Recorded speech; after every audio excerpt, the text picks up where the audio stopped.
This Hilux is gonna look good once the awning is there. Ayan, naka-mock up na siya. Sakto lang yung clearance to open the doors when the awning is mounted.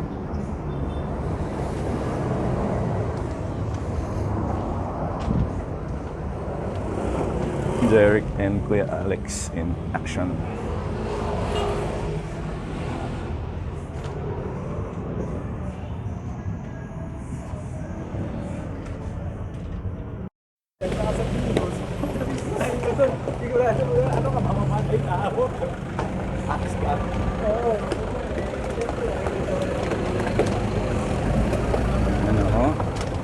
Naka-mount na. Super nice. Okay.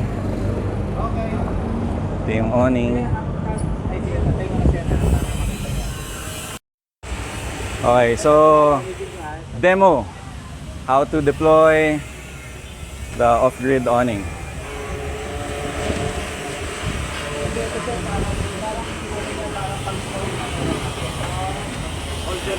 Ayan.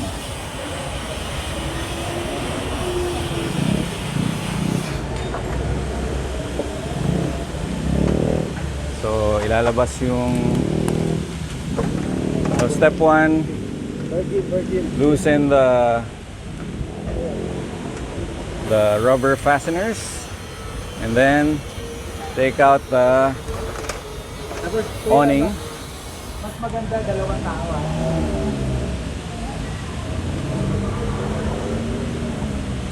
Off-grid aluminum awning with black fabric. Para hindi mangawit yung patulong ko tagahawak. Bago pa kaya medyo matigas. Oops.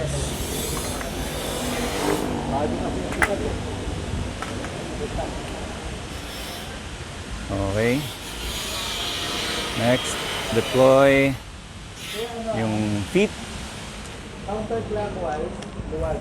Counterclockwise, luwag. Clockwise, sikip. Clockwise, sikip. Ayan, try ni sir. Dito sa dulo, wag dito. Dulo lang. Ayun. Ayan. Huwag masyado mataas na yan, konti lang. Pabayas. Ayan. Tapos, deploy and Ito. tukod. Kaya yung kapartner mo, tagahawak mo na dito. Kaya dito ka. Ayan. Tapos, kukunin ko yung pinaka-frame. Ang gilid. Okay. Ganun din, counterclockwise, luwag. Tapos sushoot dito, kuya. Kaya kukunin mo tong paa para mai-sentro mo. Yan. Tapos, para magkaroon ng batak, push mo siya. Tapos clockwise. Step. Step. Ayan, yan. Ayan. Ganun dito kabila. Ayun, ito ko yung kaya. Ito kaya. Tapos, ito, section natin. Tapos, syempre, lalaro-laruin mo rin. Yun, okay. Tapos, push ulit. Push. Para magkaroon ng stiffness. Pupush natin. Tapos, lock. Ayan. Tapos, Velcro strap. make sure kuya yung velcro, baka dito mo mahila sa tahi. Sure mo lang na hindi mo mahila kasi syempre nakatahi lang siya dito sa sa canvas. Baka mahila mo, mapupunit. Lalo ngayon pag bago, kapit na kapit pa siya. Bila. Tapos tsaka na natin i-level. Huli ang level. Pagka na-iforma na natin, depende yun sa level nyo na gusto. Gusto nyo mataas ng konti, pwede naman.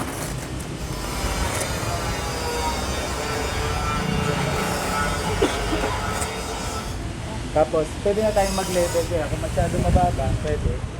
Natin gawin counterclockwise, tapos clockwise sikpit.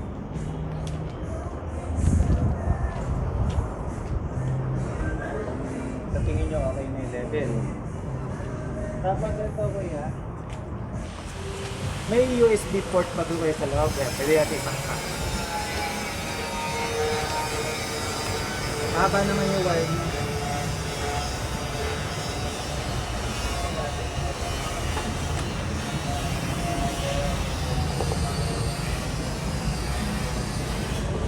Kanto yan.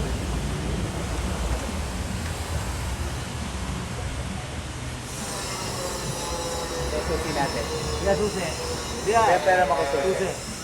Kailangan lang kasi Hindi, accessory lang kaya. Kasi hindi ka gano'n yung ano, pag wala, hindi naka-accessory. Kung gusto niyo po, pag camping, pwede sa power bank, ganun, para ano. third power bank. Yan. May LED strip. Pwede rin sa power bank. Yung kasi may inalang naman to. Oh, mahina lang yan. Mahina lang siya. Tapos kaya reminder, pag umuulan, baba lang tayo na pag umuulan kasi, huwag nyo bababa sabay. Isang side lang. Okay. Para yung tubig dito bagsak. Kasi pag parehong side, possible pa rin maipon sa gitna. Pag umuulan lang. Yan. Tapos, huwag nyo kalilimutan, may bibigay akong pouch, may pang fake doon sa katali. Kasi ito yung problema. Madalas, may marami nagpapagawa sa amin.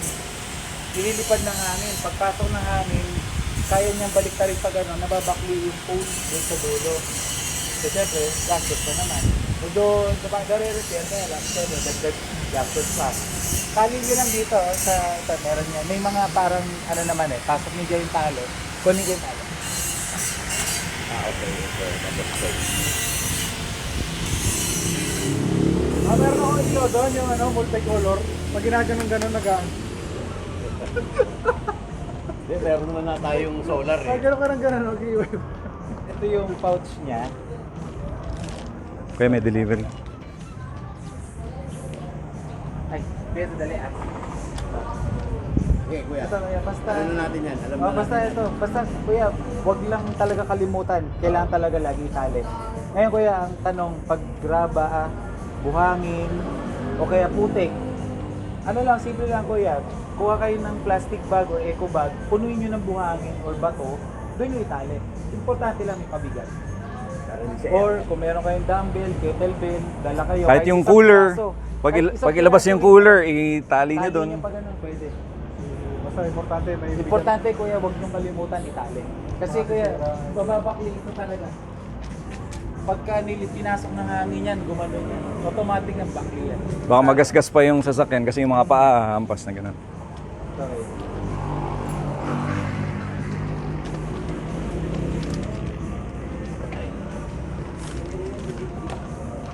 Hindi mainit. Hindi katulad sa mga ibang mga warning truck.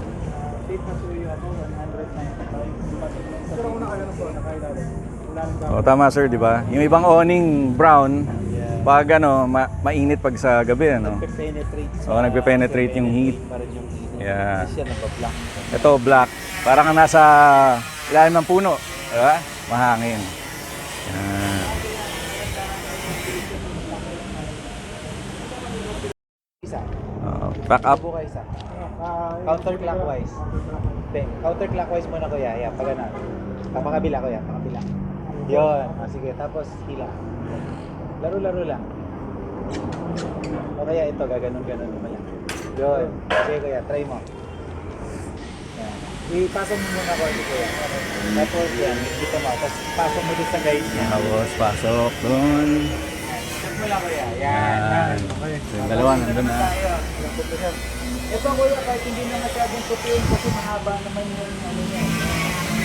Pwede na ano niya para ready na siya pagka ano. Kamay kuya. Nakaset na yung height na gusto nyo. Ito kuya, mas maganda. Siyempre, favorite area natin sa ilalim ng puno o sa may shade. Ang kalaban mo dyan, dagta, kain ng ibon.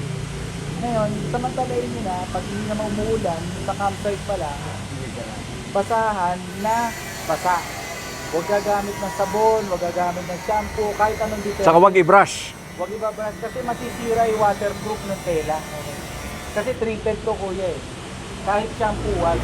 Tubig lang at basahan. Franela, microfiber. Samantalayin nyo na hanggang lipot ng ibon dito, punasan nyo na. Kaya tapos tupi. Oh. Habang lumalapit kuya, punas ng punas hanggang mapunasan mo yung nasa dulo. Para laging mukhang bago owning nyo. Kasi tapos ito kuya, pag umuulan, Alangan na may tayo nating tumila. Siyempre, kailangan mo na umuwi. Iitakin niyo tong ano. Yan, mahaba ko yan. Isama natin sa gitna. Ang mangyayari kuya, okay lang itupi ng basa. Make sure lang pag uwi sa bahay, ibagsak mo lang sa ano, kahit wag mo na i-deploy ng gano'n. Patuyuin nyo kuya. Kasi Pag tanghali, pag maaraw, para tuyo agad. Oo, kasi kuya, once na i-store nyo ng basa, haamagin, tapos babaho. O, tapos ito kuya, hindi kailangan perfect. Itakin nyo na lang, yan, tusok nyo sa loob. Yan, pasok nyo. Yan, diba? Tapos yung mga excess, pwede nyo naman ilinan. Itakin lang, yan. Ganyan. Tapos make sure lang kuya, pag sinara, walang naka-usling ganitong tela. Kasi pag nag-carwash kayo, baka gumapang yung tubig. Takin nyo lang, tapos isara yan. Make sure lang walang tela. Ito kung may tela kayo. Takin nyo lang tapos. Yan. Tapos, yun. Pwede lang naman. Yan. Okay. Diba kaya? Basic nyo lang. Sa una Basic. lang, ano. Sa una Basic, lang basic. talaga. Pag wala instruction, Ngayon, isang kwenta. Tapos baka sakaling ko lang ba?